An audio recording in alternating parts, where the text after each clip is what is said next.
Look what we have today. The 986 Boxster S that's been pulled out of a dusty barn. Yeah. Can we rescue this?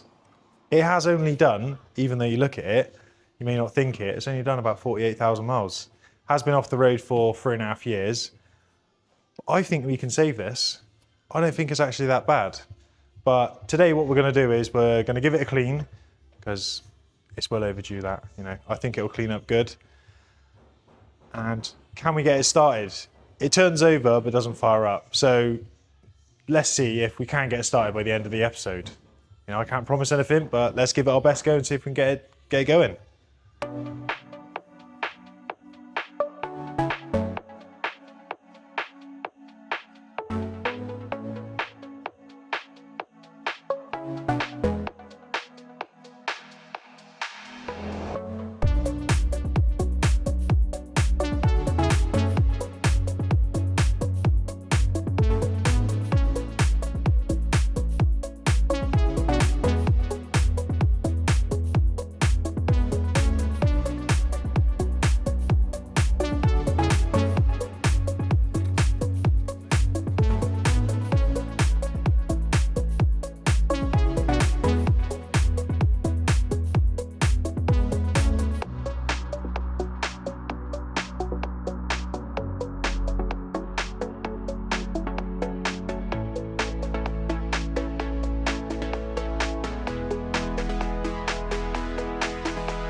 Performance issues. Happens to us all, mate. Let me turn her on. You've been...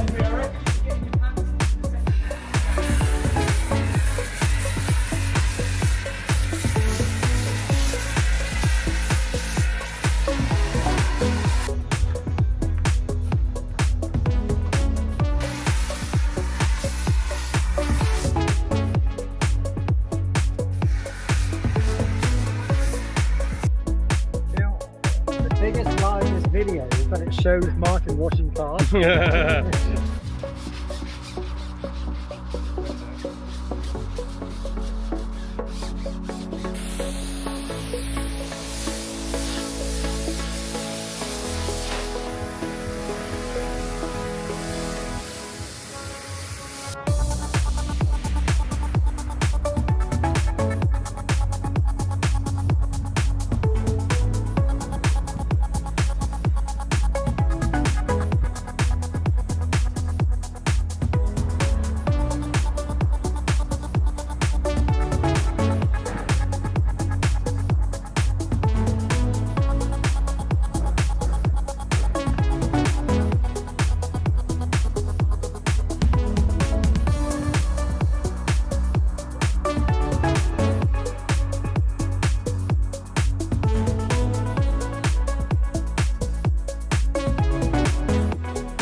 The Boxster is resurrected from the dead.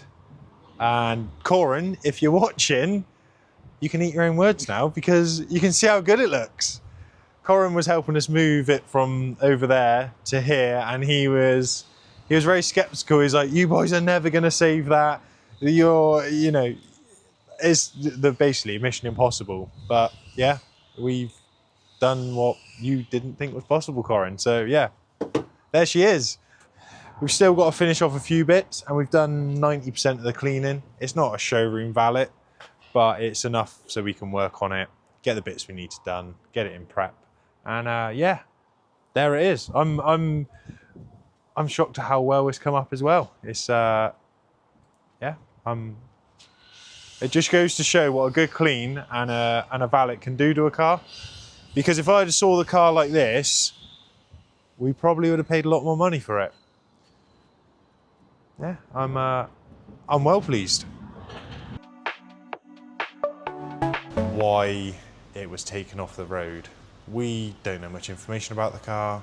It's got good service history, but just parked up for whatever reason. We're going to find out what the reason is to why it was parked up. The rear carpet behind the seats was taken off and was on the passenger seat. Someone's been in the back of the engine, auxiliary belt area, looking for some sort of fault. We don't know what it is. We couldn't even get the car turning over on the day when we went to buy it. We're not 100% sure on what the issue is, but we're going to get a new battery on it and just see if it revives some life into the car. The battery that was on the car was completely dead, even with a jump pack. The dash was flickering. We could have an ECU fault, we could have an engine problem, we could have a whole host of issues, but yeah, let's get a battery on it and go from there really, and to discover why it was taken off the road.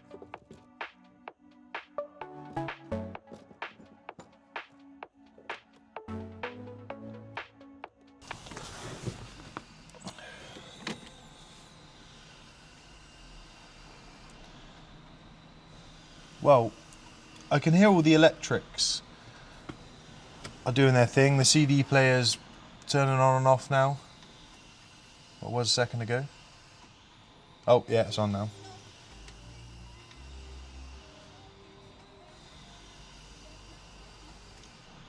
And all the dashboards are lit up. We've got a quarter of a tank of petrol. Don't know how old that is. It could be old and stale.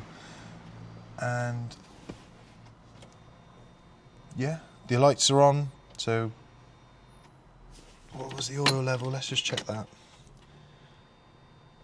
Make sure no one's dropped the oil out. So the oil's on minimum. Let's give it a start and see what's going on with this Boxster.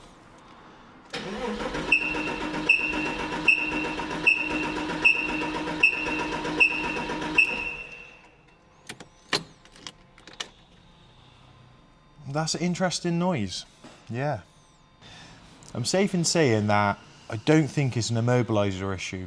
On the 986, 996 platform, the common issue is the drains block for the sunroof or on a Boxster, obviously the convertible roof, and underneath the seats it can get flooded. Problem with that being is on the passenger side, the immobiliser sits underneath there, and if it gets flooded under there, it water damages the ECU, which means the signal from the instrument cluster to the immobiliser, then to the ECU, gets cut out and the car won't even turn over. The car turning over now means that the immobiliser is talking to the ECU and letting the car start. If it was the case of the car was just clicking all the way around but nothing was happening, we could suspect that it might have an immobiliser fault, but I don't think we've got that. We've obviously got something else wrong with it. I suspect it's something to do with the chirping, unless there's a parrot in the engine bay that we don't know of. But yeah, let's get the panels off and turn it over and see if we can hear where this chirp's coming from. Yeah, stay with us. I am just going to rule out the fuel getting to the engine and make sure it's the right pressure. So it should be about 3.5 bar on the fuel rail. I'll show you where the rail fuel pressure valve is. Just down there, you'll see it looks really clean compared to the rest of the fuel rail.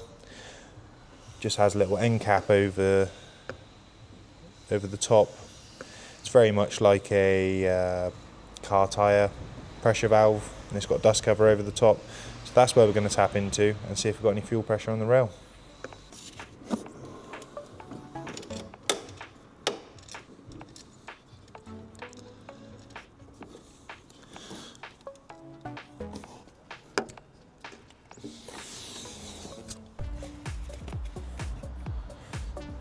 Right,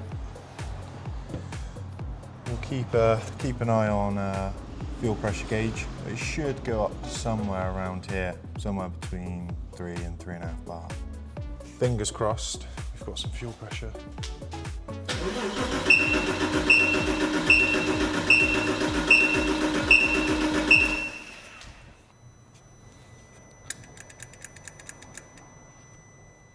Nothing at all. Okay, we'll just double check everything. It did smell like we had fuel out the back, but maybe that was just old fuel that was in the rail and the pump's not making any pressure now. Let's try it again, just to double check.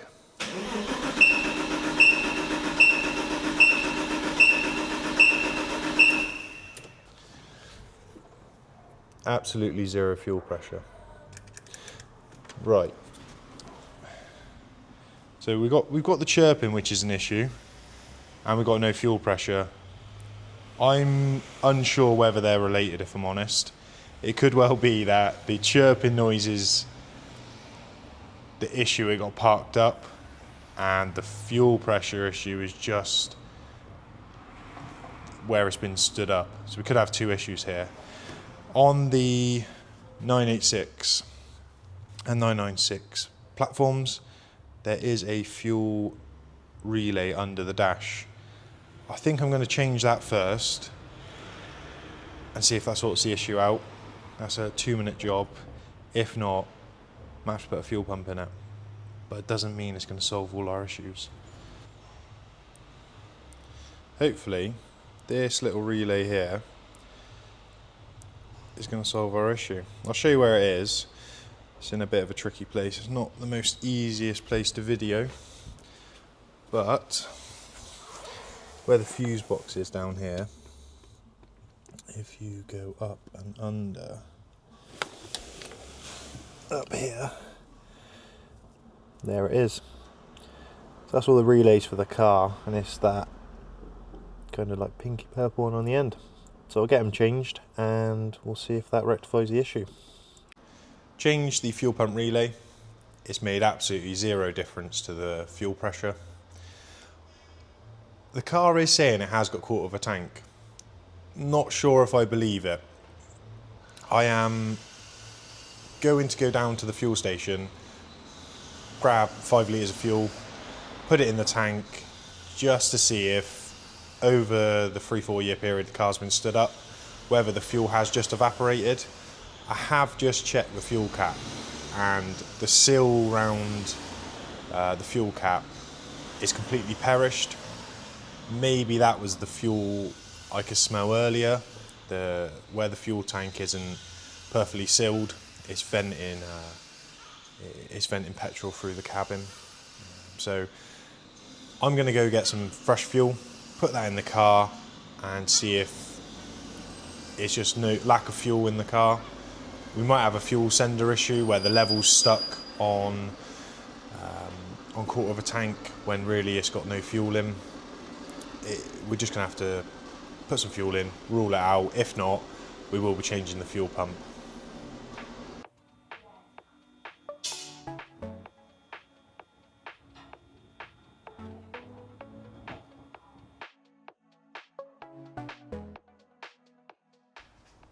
Putting some fuel in the car has made no difference again.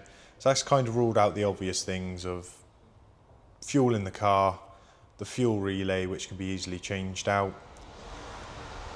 Both those have been eliminated now, and we've still got no fuel pressure at the fuel rail.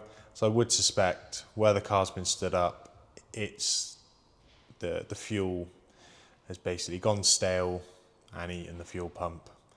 There's lots of wires in there, and I've seen it before where the fuel goes off, it turns into like almost eye-watering vapour, like it burns. I wouldn't want to get it on your skin. Like you think normal petrol's bad, when it goes off, it's horrible. And I have seen it where it will eat the wires that lead down from the fuel sender down into the fuel pump. I see them where it's just eating the plastic coating on the fuel pump wires. So I'm going to log on to Parts Link, which is our Porsche parts diagram website. I'll get the chassis number, I'll enter it into Parts Link. That will give us the diagrams for this car, and it'll make sure we get the right part number for the fuel pump for this car.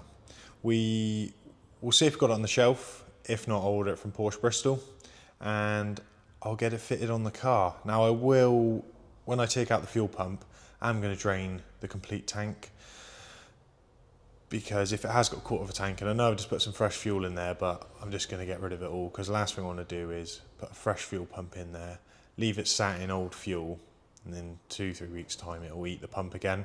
So we're going to do a full drain on the tank, put the new fuel pump in, and hopefully that will get this car running, and then we can investigate this chirping issue.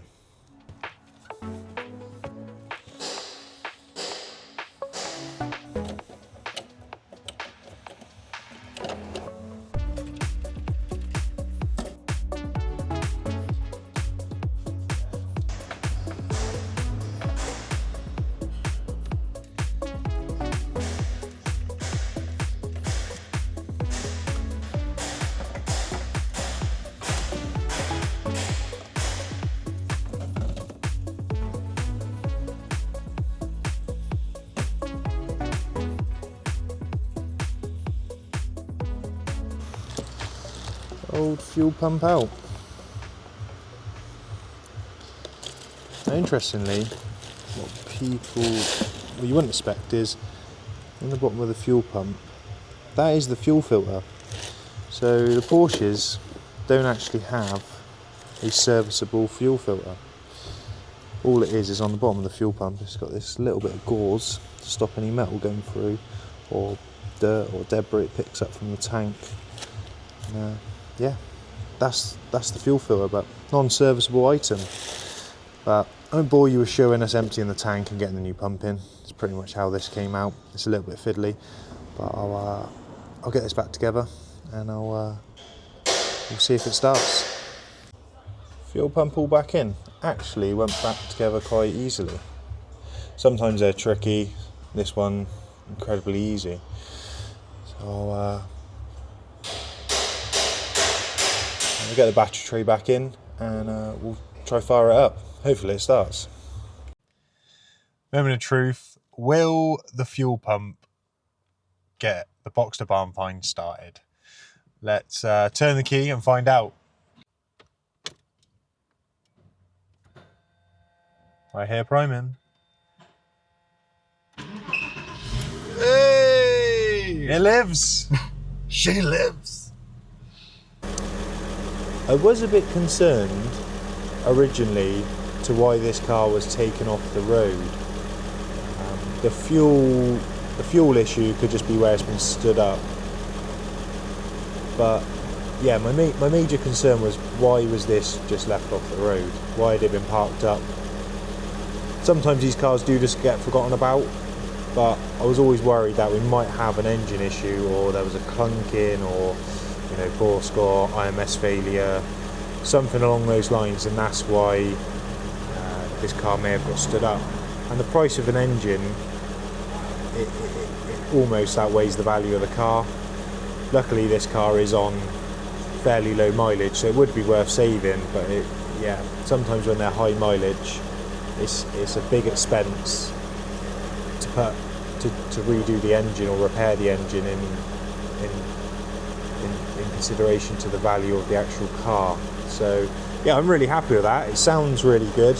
I'm going to pump the tyres up and try to take it on a bit of a test drive. Select all the gears and take it around the block and see what we find. But just at this moment in time, that engine sounds sweet as. Let's take the Boxster barn find on his first drive in many years. Actually get the wheels turning and see what we unravel. My main concern is there's a problem with the engine or gearbox. So we've got the tray plates on. We'll take it for a quick drive just to make sure there's no nasty knocks. The gearbox is going through all the gears. And, there's nothing untoward before we start getting everything fixed up on the car.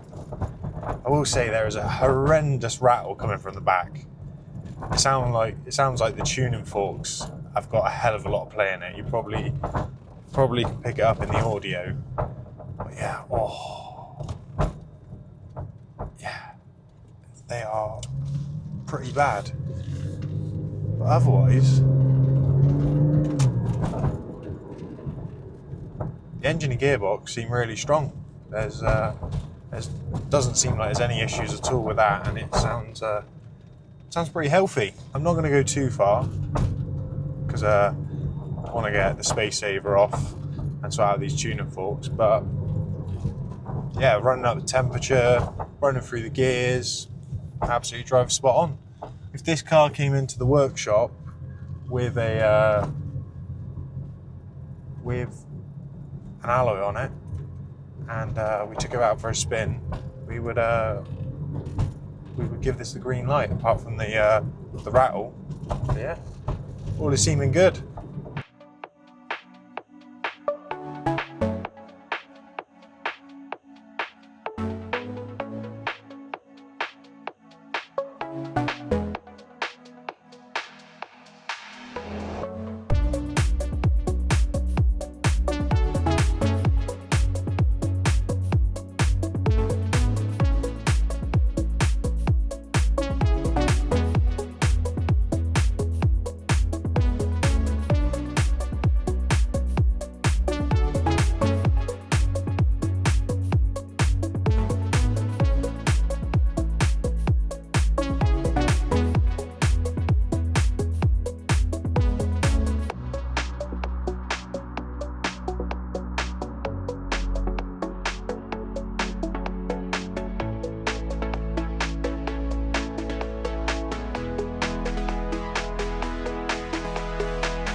On the Boxster barn find, what we're going to do now is like a pre-purchase inspection or a post-purchase inspection.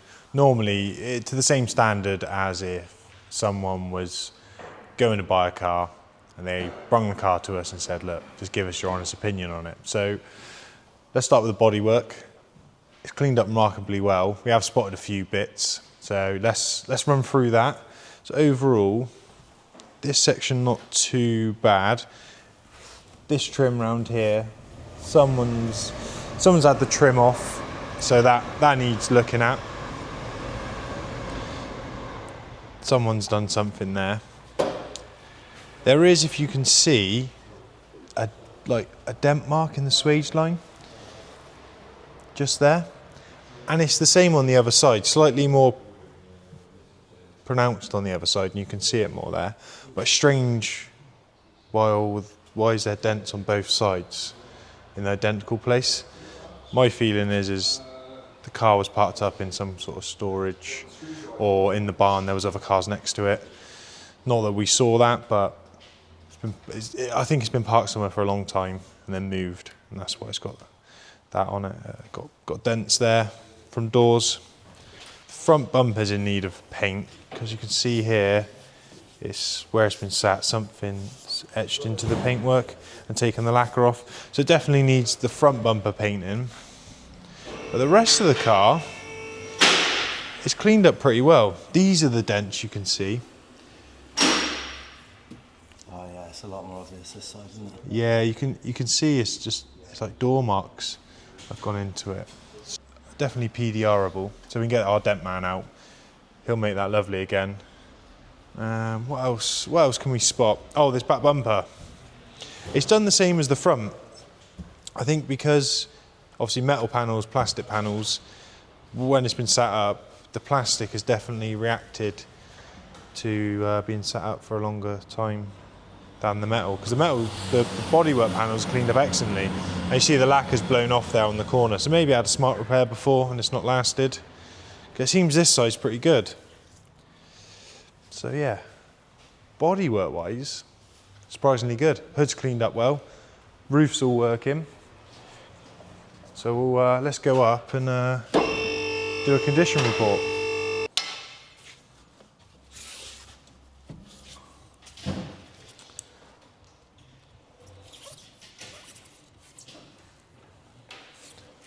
The discs are quite corroded from obviously being stood up for so long. So I have to put a new set of rear discs, and the pads are getting low as well. So new set of discs and pads needed.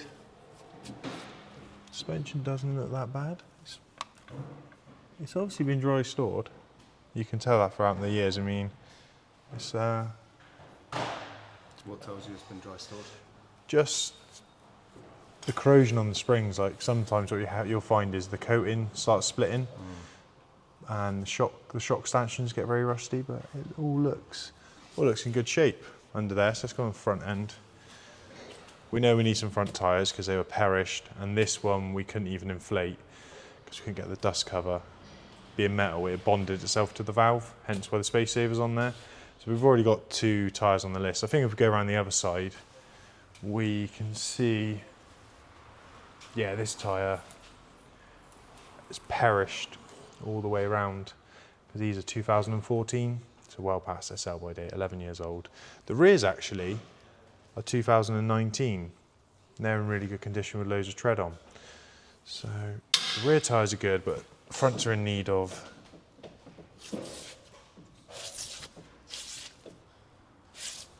yeah, that seems good. Front discs and pads, not too bad actually. I think if we drive the car, that little bit of corrosion on there will clean up. Could do with a wheel refurb. So they've gone quite corroded in the back of the dishes as well. So I think we'll do the wheels. New set of wheel nuts as well, because again they've seen better days. They look horrible against a silver wheel, rusty nut, not great. So yeah, getting a bit of a list. Surprisingly all looks good. Top mount's in good condition. I mean, apart from the cobwebs, which are that. But yeah, normally you see this bump stops, normally all perished and not there, but this one's all on there, and all the shocks and springs, nothing looks broken. So let's just check the other side. Let's go back around there. Yeah, this side's very much the same. In good condition. Nothing seems broken in there. So that's positive. That's yeah, the radiators, the AC's leaking, I'm not surprised. And it could do with the leaves taken out of there. So you can see in the bottom corner that AC's all wet. And those condensers have seen better days. So a pair of AC condensers and a regas, we'll see if it holds pressure. Let's go on to the last wheel. Yeah, you can see here the alloys have just really started corroded. So we'll give them to a wheel specialist. They'll acid dip them and they'll come back like brand new. We'll get some new centre caps. Tyres absolutely fine. They will go again. Again, the calipers. Can't believe how well calipers are cleaned up. They look like brand new. I think overall, parking brakes on. I'm going to say on that one. But yeah, overall, so far so good. So I'll start with all the common issues that we'd normally see on a 986 Boxster, stuff that we're very familiar with and it's a weekly occurrence. So we'll have a quick look at these AC lines because they often bubble and corrode. But they all look in pretty good shape. What you'll normally start seeing is you'll see like a rust bubble because they're alley. They corrode, not rust. So the corrosion works its way through, and then it'll blister the paint and start leaking. But they look all good. Let's start on the front suspension. Again, for being stood up for so long, I know it's a low mileage example, but there's not a lot of corrosion on it. Normally these stanchions become heavily rusted, and they're all the way up the stanchion, and by that point you know the shock's seen better days, but in my opinion that is pretty good for a car of this age. Same with the discs. You'll see there's a little bit of surface rust on there, but there's no lip on them, so the front disc will go again. And even the suspension bushes Another common one is on the front lower arms, this bush starts splaying away and you start getting a little bit of play in that, but that all looks good. Front end wise, nothing to report. Even the power steering pipes, which you see through here, the pressure pipe and the return, they split up here, and a lot of people often put like a cable, Jubilee clip around them to hold it on, but these aren't even split. So again, very good condition.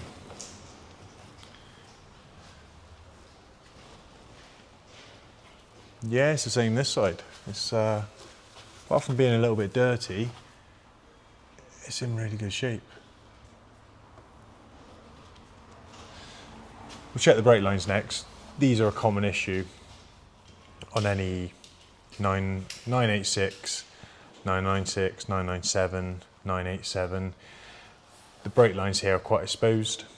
On the 987 and 997s, they did put another under tray on here, which we picked up in a few episodes ago. The MOT people aren't allowed to take any of these trims off, so your brake lines could be absolutely in really bad shape underneath, to the point of being dangerous, but because the MOT people aren't allowed to take the trims off, it'll pass MOT, although if they were exposed, it'd be cast as dangerous. But yeah, yet again, absolutely zero corrosion on these brake pipes, and it's the same up the back. So yeah, the car's looking in good shape. Oh, maybe I spoke too soon. It is in need of some coil packs. You can see up there, they are heavily corroded. We're going to give it a service anyway, but we'll add some coil packs to the list. Not a massive job. Yeah, you can see here the exhaust bolts are corroding. So that's another job. Very minor. But you can see that from factory, the top ones, they had like a blob of weld on. Not sure why, never got to the bottom of it. But it shows that the exhaust has never been off, which, good and bad. The bad news is the IMS bearing's never been done and we're gonna have to do it. Good news is it's very original. So yeah, we'll have to take these bolts off and put some new ones on, which we'll have to do anyway, because out of precaution, we're going to do the IMS bearing anyway, because we are going to sell this car. It's been stood up for a long time. I'd rather not chance it, and I know when we sell the car, if we say the IMS bearing's been done, it's just peace of mind for the next customer. And the last thing we want to do is sell the car. If anything goes wrong, we've got to have the car back and do an engine rebuild. I feel for the cost, fees, the liability we hold afterwards, just peace of mind for the next person. So yes, that's the plans of the car. But otherwise, it's had some engine mounts quite recently, because they look fairly new. You can see it through here. Yeah, look in really good shape. It may just be that this car's been garaged this whole life, or been out. You know, it's not been subject to the British weather. Because everything I can see so far, it seems, even like these bolts here, they're a little bit rusted, but for how long the car's been off the road, yeah, it's in good shape. Even the back box, these often split and corrode on the seams, no cracks at all. You see through there, you normally along this line, they'll crack open, and that's the death of the box. But all is good. I'd rate this car probably a good solid 6 out of 10.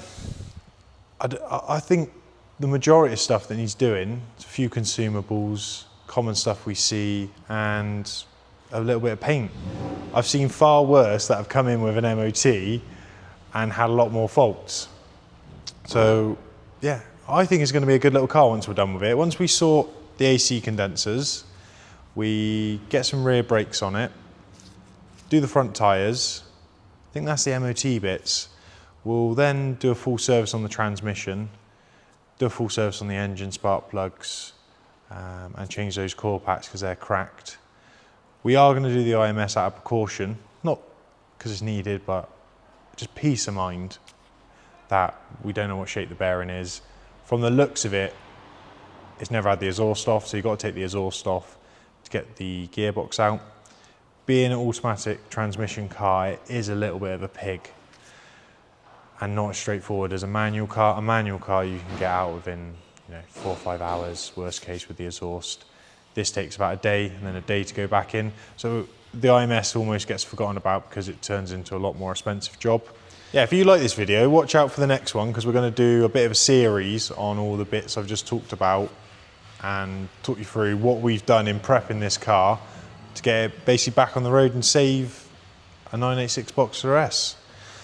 Definitely worth saving in my opinion. I don't know why it got sat up. It might have just got forgotten about, which is sad because it's in such a lovely colour. Now, tell us what you think of the before and after, because I think it's come up remarkably well. And there was a lot of customers that came in whilst we were moving cars over and we picked this up. Even Corin said, there's no way you're saving that. It's fit for the scrapyard. And then he came in about a week later once we had cleaned it and Chris had given it a machine polish, and he didn't recognise the car. And he actually said the paintwork on this car is better than his car. Apart from the few little blemishes and stuff like that. He couldn't believe that the roof was black and the paintwork was green. So yeah, let us know what you think about the transformation in the comments. And yeah, follow us for the next video and you'll see us do all the work on it. So stay tuned.